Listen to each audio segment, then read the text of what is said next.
प्रेम प्रणाम जी। सब सुंदर साक्षी के धाम हृदय में विराजमान धाम धनी जी के चरणों में मेरा कोटि कोटि प्रेम प्रणाम जी। सुंदर साथ जी वंदना लेते हैं, राजी का आवाहन करते हैं। प्रेम प्रणाम जी। प्रथम लागू दो चरण को, दनिये न छुड़ायो छिन, लाख तली लालेडिया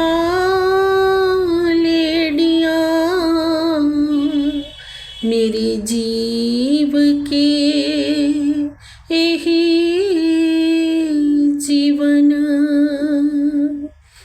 इन पाँव तले पड़ी रहूं, धनी नजर खोलो बातून, पलना वालों निरखूं नेत्रे मेरे जीव के यही जीवन, मेरे जीव के यही जीवन। बोलिए श्री प्राणनाथ प्यारे की जय। बोलिए श्री सतगुरु जी महाराज की जय।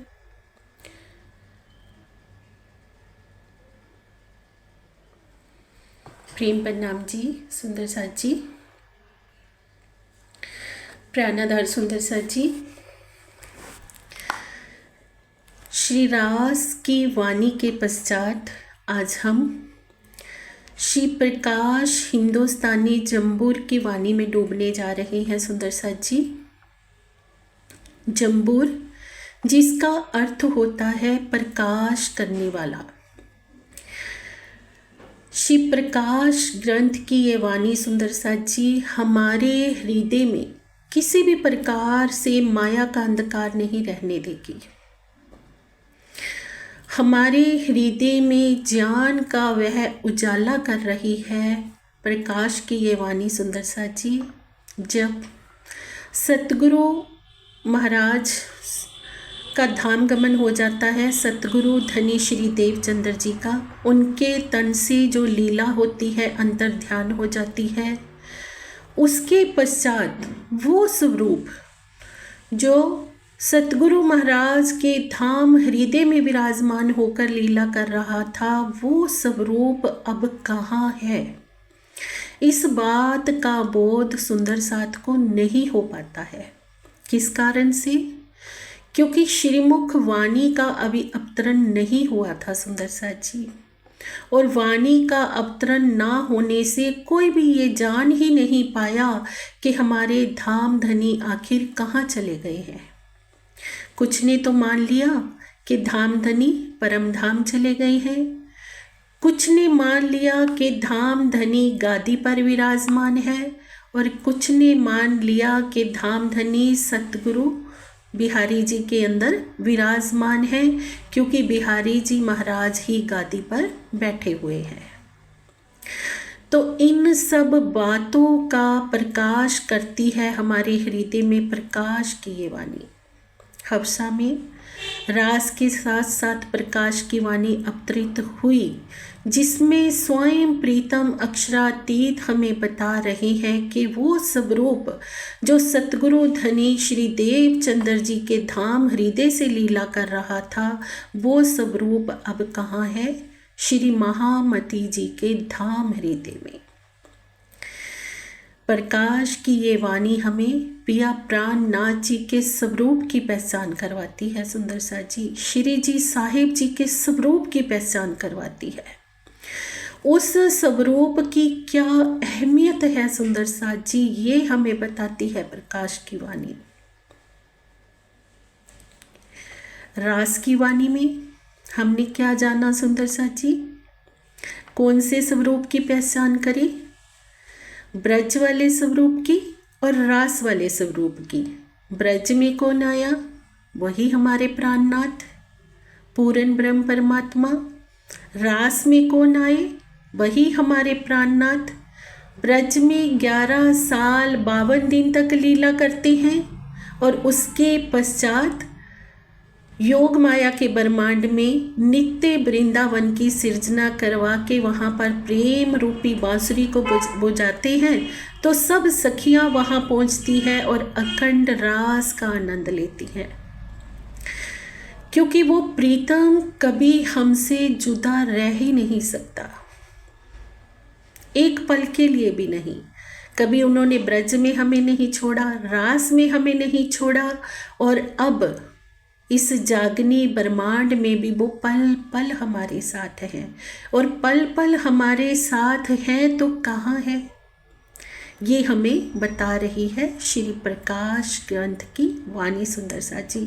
अब देखिए, वाणी जब तक नहीं अवतरित हुई थी तब तक सुंदरसात के मन में भ्रांति थी, तब तक सब सुंदरसात ने के मन में संशय था कि धनी आखिर कहाँ चले गए, शायद हमें छोड़कर चले गए, परम धाम वापिस चले गए। पर ऐसा आज दिन तक कभी हो ही नहीं सकता सुंदरसा जी कि वो प्रीतम हमें छोड़कर इस माया के ब्रह्मांड में असहाय अवस्था में छोड़कर कभी चले जाएंगे, ऐसा तो हो ही नहीं सकता। कछु हक से ना होत ऐसा न कहियो कोई, पर एक काम बका मिली जो हक से भी ना हुए। क्या कह रही है श्री मुखवाणी कि परम धाम में एक काम ऐसा भी है सुंदरसा जी जो राज्य भी नहीं कर सकते। अगर राज्य स्वयं चाहें कि मैं अपनी आत्माओं से दूर हो जाऊं तो कभी वो दूर हो ही नहीं सकते, ये उनका प्रेम है। तो कहाँ आकर बैठ गए? सबसे पहले कहाँ बैठे? सतगुरु धनी श्री देवचंद्र जी के धाम दिल में, उनके उस तन में किसकी आत्मा विराजमान है? परम धाम के श्यामा जी महारानी की आत्मा, और उनके धाम हृदय में बैठे थे हमारे प्रीतम। अब श्री महामती जी, तन का नाम क्या है सुंदरसा जी? श्री मेहराज जी, और उनके अंदर आत्मा है श्री इंद्रावती जी की, और उनके धाम दिल में विराजमान होते हैं हमारे पिया प्राणनाथ जी। जो कोई उस स्वरूप की पहचान करेगा सुंदरसा जी, उसे सारे सुख मिलेंगे, क्योंकि डंके की चोट पर धनी जी ने ये बात कह दी है कि इंद्रावती के मैं अंगे संगे, इंद्रावती मेरा अंग, जो अंग सोपे इंद्रावती को ताई प्रेम में रमाड़ू रंग। जो इंद्रावती सखी के ऊपर अपना समर्पण करेगा ना, उसे मैं प्रेम के रंग में रमाड़ दूंगा, सुख देऊं सुख लेऊं सुखी जगाऊं साथ, इंद्रावती को उपमा मैं दई अपने हाथ। राजी कहते मैंने अपने हाथों से उनको ये शोभा दी है। परम धाम की वो पांचों शक्तियां उस रूप के अंदर विराजमान है सुंदरसा जी, जो परम धाम में भी कभी एकत्रित नहीं होती थी। सतअंग की लीला अलग है, आनंद अंग की लीला अलग है, लेकिन इस जागनी ब्रह्मांड में पिया प्राणनाथ जी के स्वरूप में सत अंग भी विराजमान है, अक्षर ब्रह्म जी की आत्मा, श्यामा जी भी विराजमान है आनंद अंग, और स्वयं चिदगन स्वरूप भी अपने आवेश स्वरूप से विराजमान है। जोश और जागृत बुद्धि भी विराजमान है, असराफील और जिब्रील, ये पांचों शक्तियां उनके धाम हृदय में विराजमान हो जाती है। और इतनी बड़ी शोभा सारी दुनिया का प्राणनाथ, सारी दुनिया का साहिब होने की शोभा उनको दे देते हैं। और उस तन पे अगर हम सिजदा बजाते हैं सुंदरसा जी, तो कैसे परम धाम के आठों सागरों के सुख हमसे छूट सकते हैं? आठों सागर कहाँ है?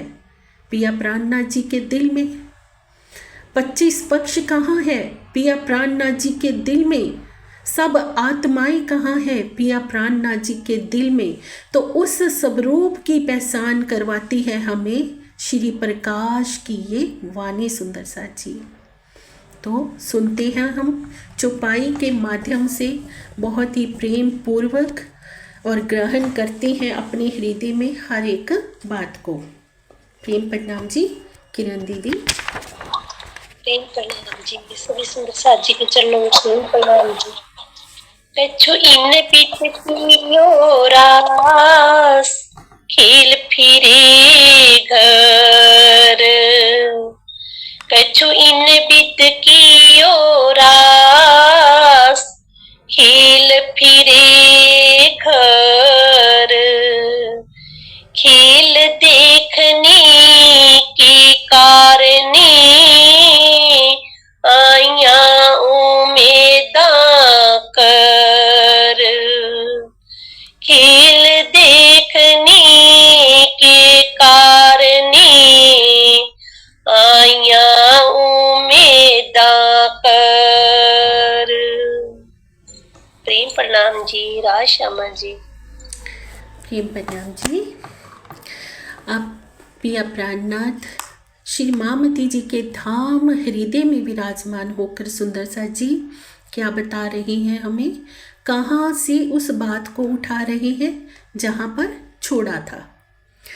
रास की वाणी की आखिरी चौपाई में बात को कहाँ छोड़ा था सुंदर सा जी, कि इस प्रकार से धनी जी ने हमें रास का अपार आनंद दिया और आनंद देने के पश्चात हमें परम धाम ले गए। अब वहीं से आगे की बात शुरू कर रही है। कछु इनविद कियो रास, कुछ इस प्रकार की विचित्र लीला हमारे धनी जी, जिसमें हम सब सखियां योग माया के ब्रह्मांड में रास खेलने के पश्चात परम धाम पहुंची और अपने मूल तनों में जागृत हुई, किंतु अभी भी हमारे मन में माया का खेल देखने की जो इच्छा थी वो अभी बनी हुई थी। इसलिए हम इस नश्वर जगत में पुण्य आई जिससे कि माया के खेल का पूरी तरह से आनंद ले सके। अब रास लीला खेलने के पश्चात जब हम परम धाम में उठते हैं सुंदर सा जी, तो हृदय में अभी इच्छा बाकी है कि धनी जी तो कह रहे थे कि माया के जिस ब्रह्मांड में तुम जा रही हो वहाँ पर तो अथाह दुख है, पर हमने तो कोई दुख देखा ही नहीं। क्योंकि दुख का एहसास कब होगा सुंदर सा जी, जब धनी से दूरी का एहसास होगा तभी दुख लगेगा ना। ब्रज में तो हर पल पिया जी हमारे साथ थे, रास में भी हर पल वो हमारे साथ थे, तो हृदय में इच्छा है रूहों के कि अभी हमें इस खेल को और देखना है, और उस इच्छा के चलते हुए उस उम्मीदा के पूर्ण ना होने के कारण से फिर से हम इस तीसरे खेल में आए। तीसरा खेल कैसे है ये? पहला खेल हमने ब्रज का देखा, दूसरा खेल हमने रास का देखा, और तीसरा खेल इस जागनी ब्रह्मांड का हम देख रहे हैं। खेल हम तीसरा देख रहे हैं सुंदर सा जी, पर दिन ये चौथा चल रहा है। अब दिन चौथा कैसे चल रहा है? पहला दिन हमारा कौन सा था? ब्रज का। दूसरा दिन था हमारा रास का। तीसरा दिन था हमारा मोहम्मद साहब का।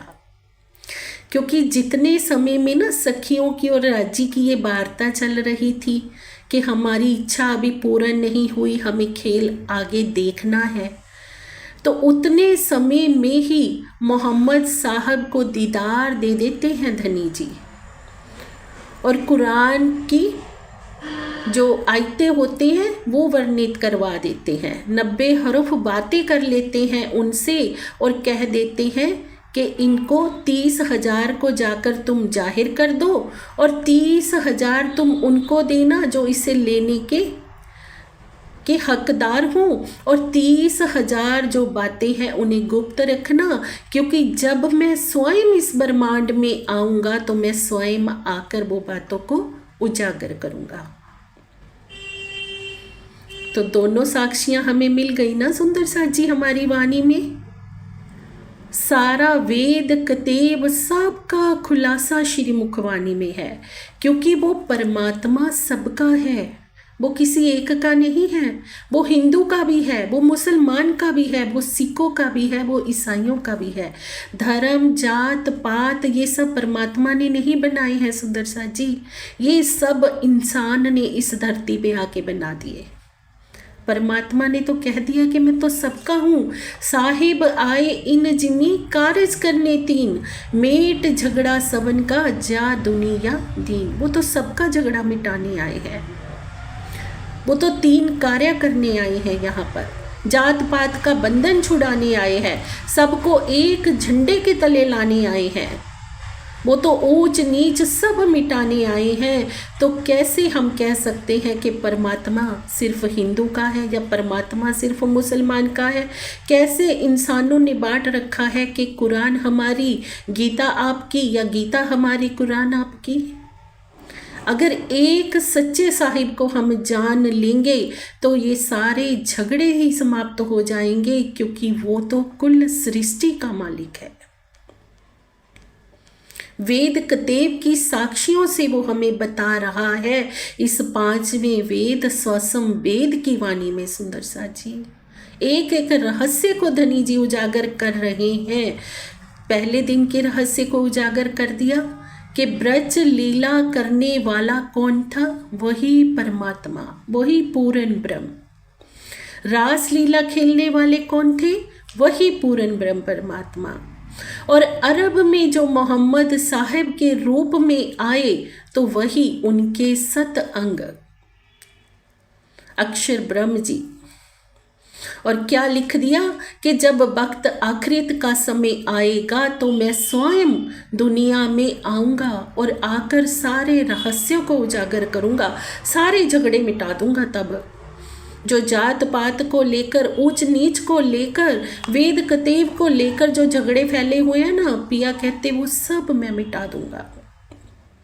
तो उसी वास्तविकता को बताते हुए धनी जी कह रहे हैं कि ये तीसरा खेल फिर से बना इस जागनी ब्रह्मांड का, क्योंकि परम धाम की आत्माओं तुम्हारा जो खेल देखने की इच्छा थी वो अभी पूर्ण नहीं हुई थी। और जब धनी जी ने सोचा कि इस खेल को मैं बना रहा हूँ तो दुनिया में जा रहा हूँ तो दुनिया के लोगों को कोई सौगात तो दूँ। क्या सौगात दी धनी जी ने दुनिया को सुंदर साथ जी? सबके लिए अखंड मुक्ति के दरवाजे खोल दिए, सबके लिए। जैसे एक प्राइम मिनिस्टर जब हमारे किसी गांव में आता है तो वो गांव को कोई ना कोई सौगात तो देकर जाता है ना, खाली तो नहीं जाएगा अगर आएंगे तो प्रधानमंत्री। ऐसे ही वो अल्लाह ताला, वो पूर्ण ब्रह्म परमात्मा, वो प्रीतम अक्षरातीत इस ब्रह्मांड में आए तो उन्होंने ब्रह्मांड को क्या सौगात दे दी? क्या देखी रे हम दुनिया जो इनको न किए अखंड। क्या दुनिया देखी हमने? अगर इनको अखंड मुक्ति ही हमने ना दी तो सारी दुनिया के लिए अखंड मुक्ति का दरवाजा खोल दिया और सबके लिए, सबको कह दिया कि मैं सबका साहिब बन के आया हूँ। ऐ संसार वालों, अगर तुम मुझे मेरा दीदार करना चाहते हो, अब हुक्म इश्क का द्वारा खोल लिया। मैंने सबके लिए दरवाज़ा खोल दिया, लियाओ प्यार करो दीदार। जो कोई भी मुझे प्रेम से पुकारेगा मैं उसी को अपना दीदार दूंगा, सबके लिए। अब कोई ना कहियो कि हमें परमात्मा नहीं मिल सकते, किसी को भी दुखी होने की आवश्यकता नहीं है सुंदर सा जी, क्योंकि अब दरवाजा सबके लिए खुल गया है। जो कोई भी अपने हृदय को, सच्चे हृदय से परमात्मा को याद करेगा, जो अपनी गुण अंग इंद्रियों को साध कर प्रीतम की भक्ति में, प्रेममयी अनन्य लक्षणा प्रेम भक्ति में डूबेगा, वो सबको अपना दीदार देंगे। तो अब वही वास्तविकता बता रही हैं कि अब खेल देखने की जो आपकी इच्छा थी सखियों, वो पूर्ण ना होने के कारण से ये तीसरा खेल फिर से बना। और राजी ने अंतर मन से हुक्म किया, हुक्म से ये ब्रह्मांड की सृजना हो गई। अब इस ब्रह्मांड में फिर से हम कौन कौन आए सुंदर सा जी? परमधाम के श्यामा जी आए, सखियाँ आई, और धनी जी कहाँ आए, कहाँ आकर विराजमान हुए? क्योंकि धनी जी की बैठक कहीं बाहर तो लगेगी नहीं सुंदर सा जी, क्योंकि इस ब्रह्मांड के अंदर इतनी शक्ति नहीं है, झूठ के अंदर सत्य को समाना है। तो बाहर तो कहीं आसन लगा के धनी नहीं बैठेंगे ना किसी मंदिर की गादी पर बैठेंगे, ना किसी तखत पर बैठेंगे। धनी जी की बैठक कहाँ लगेगी? ब्रह्म आत्मा के दिल में लगेगी। ये भी उन्होंने लिख दिया वाणी में कि ऊपर तले अर्श ना कहया, अर्श कहया मोमिन कलूब। महामती जी की आत्मा क्या कह रही है? अर्श तुम्हारा मेरा दिल है, इत आए करो आराम। राजी का अर्श कहाँ है? ब्रह्म आत्मा का दिल। इसलिए अब उनकी खोज कहाँ करनी है हमें? अपने दिल में, महामती जी के दिल में, चितुनी के द्वारा। अब हमें बाहर कहीं खोजने नहीं जाना, क्योंकि धनी जी कहाँ आकर विराजमान हो गए? परम धाम के श्यामा जी के धाम दिल में। और परम धाम के श्यामा जी कहाँ विराजमान है? श्री देवचंद्र जी उनके तन का नाम है। उस तन के ऊपर परम धाम की आत्मा श्यामा जी विराजमान है और उनके धाम दिल में धनी जी विराजमान हो गए।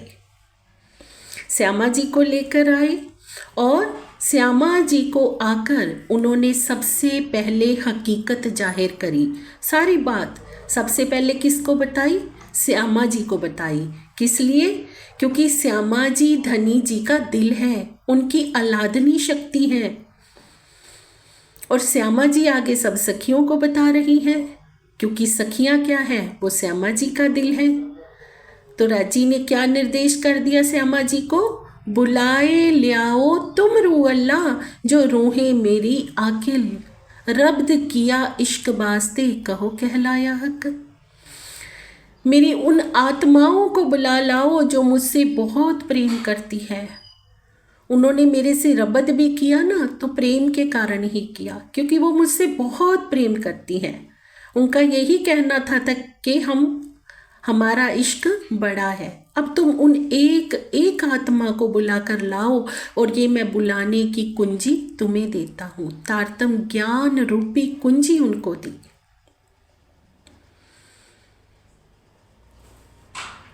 ये सारा खेल का मरातबा है सुंदर सा जी। और श्यामा जी, ये वाणी क्या है? श्यामा जी की रसना है, जो एक एक ब्रह्म आत्मा को प्रेम पुकार कर रही है। और धनी जी ने उनको क्या दिया? अपना आवेश दिया। सारी हकीकत उनको बताई कि कैसे परम धाम से तुम इस खेल में आई। पहले कहाँ आई तुम? ब्रज में आई। फिर तुम रास में कैसे गई? रास में भी अंतर्ध्यान लीला हुई, वो कैसे हुई? कैसे कैसे मेरा स्वरूप वहाँ प्रकट हुआ? कैसे कैसे रामतों के माध्यम से तुमने सुख लिए? और अब फिर से इस जागनी ब्रह्मांड में तुम आई हुई हो। ये सारी हकीकत उनको बताई। अब आगे सुंदर सा जी, श्यामा जी सब सुंदर साथ को जागृत कर रही हैं मामती जी के धाम हृदय में विराजमान होकर। और इंद्रावती सखी जी क्या कह रही हैं? श्री इंद्रावती लागे पाए। क्या कह रही हैं सुंदर सा जी? किरण दीदी के माध्यम से सुनते हैं, इस चौपाई के माध्यम से। प्रणाम जी, श्यामा जी। श्री इंद्रावती लागे पाए, सुनो प्यारे साथ जी। श्री इंद्रावती लागे पाए, सुनो प्यारे साथ जी। तुम चेतो इन अवसर, आयो है हाथ जी। तुम चेतो इन अवसर, आयो है हाथ जी। प्रेम प्रणाम जी, राधा श्यामा जी। प्रेम प्रणाम जी भी। अब श्री इंद्रावती सखी जी क्या कह रही हैं? सब सुंदर साध के चरणों में प्रणाम करते हुए कह रहे हैं कि मेरे प्यारे सुंदर साध जी, मेरी बात को बहुत ही ध्यान से सुनिए, क्योंकि अक्षरातीत को रिझाने का ये सुनहरा अवसर हमें प्राप्त हुआ है और इसे व्यर्थ में ना गवाइए। इस अवसर को हमें व्यर्थ में नहीं गंवाना है सुंदर सा जी, क्योंकि ये अवसर हमें दोबारा मिलने वाला नहीं है। अब कैसे हमने पार करना है इस ब्रह्मांड से, कैसे इस अवसर का हमें लाभ लेना है, क्या बता दिया आगे के प्रकरण में, वो कल करेंगे हम सुंदर सा जी। याद करो तुम साथ जी, हाथ आयो अवसर जी, आप डारिया जो पहले फेरे भी डारियो निशंक फेर जी। जैसे हमने पहले जीता था ब्रज में, ब्रज से जब हम रास में गए ना, धनी जी की प्रेम रूपी बांसुरी को सुना तो एक क्षण में हमने संसार को छोड़ दिया। अब धनी जी कहते जैसे तब छोड़ा था ना, वही चाल अब भी चलनी है। पर अब एक बात हुक्म की कारागरी से ऐसी है सुंदर सा जी कि तब तो हमारी 11 साल और 52 दिन की लीला थी, सखियों ने तन त्याग दिए थे, पर अब इन तनों के अंदर आत्मा के रहते रहते हमें सारे सुख लेने हैं। अब इस तन के रहते रहते हमें जागनी रास खेलनी है। ये बड़ा ही विचित्र और प्यारा सुख है कि तन भी छूटेगा नहीं और हमें परम धाम के सारे सुख भी मिलेंगे। ये है वाणी की बरकत। ये अवसर हमें सुनहरा प्राप्त हुआ है कि कैसे तन के रहते रहते हमें सुख लेने हैं सुंदर सा जी। अब इस बात से ये तो क्लियर हो गया ना कि हम धनी जी को अगर देखेंगे, चितवन करेंगे तो हमारा तन नहीं छूटेगा, क्योंकि तन के रहते रहते हमें सुख लेने हैं। तो वो कैसे होगा? अंतर आत्मा जब प्रेममयी चितुनी में डूबकर धनी जी की शोभा सिंगार में डूबेगी, तो वो संभव कैसे होगा सुंदर सा जी? जब हम पिया प्राण नाची के ऊपर अपना पूर्ण ईमान लेकर आएंगे। एक बात आप देखिए, श्री बीतक साहब में हम इतने वर्षों से श्री बीतक साहब का पठन मनन करते हैं सुंदर सा जी। एक बात जो मुझे वहाँ बहुत ही प्यारी उसमें लगी कि जितने भी सुंदर साथ होते हैं उस समय में, तो सब सुंदर साथ की आत्मा कब जागृत होती है? जब श्री जी के चरणों में आते हैं, श्री जी के ऊपर अपना ईमान लाते हैं, क्योंकि उनके स्वरूप में स्वयं प्रीतम अक्षरातीत विराजमान है। उनके ऊपर हम अपना समर्पण करेंगे, उनके ऊपर हम अपना सब कुछ निशावर करेंगे, तन मन धन का अंतर आत्मा का सारा समर्पण करेंगे, तो वो क्यों नहीं हमें प्रेम के रंग में रमाड़ेंगे? उन्होंने तो बार बार हमें निर्देश कर ही दिया ना कि जो कोई महामती जी के ऊपर अपना समर्पण करेगा, धनी जी उनके ऊपर अपना दिल लुटा देंगे। तो ये सब बातों से हमें अहमियत पता चलती है उस स्वरूप की, क्योंकि उठाएगा कौन सुंदर सा जी हमें? जिसने सुलाया है वही तो उठाएगा ना। सोने वाला, अब फरामोशी जिसने डाली है फरामोशी वही हटाएगा ना। हम अपने आप से अपनी फरामोशी कैसे हटाएंगे? हमें तो क्या करना है, श्रीमुख वाणी का धनी जी की मेहर से हमें श्रवण मिलता है, उसे सुनकर उस स्वरूप की पहचान करनी है कि वो कौन सा स्वरूप है जो मेरे पिया जी ने इस जागनी ब्रह्मांड में मेरे लिए धारण किया है, और उस स्वरूप के चरणों में अपना सर रख देना है। तो आगे वो जाने, उनका कार्य जाने। श्री प्रकाश की ये वाणी हमें उसी स्वरूप की अहमियत बता रही है सुंदर सा जी। आगे कैसी चाल हमें चलनी है, कैसा समर्पण हमें करना है, वो कल के प्रकरण से हम जानेंगे। आज के लिए इतना ही स्वीकार कीजिए। प्रेम प्रणाम जी।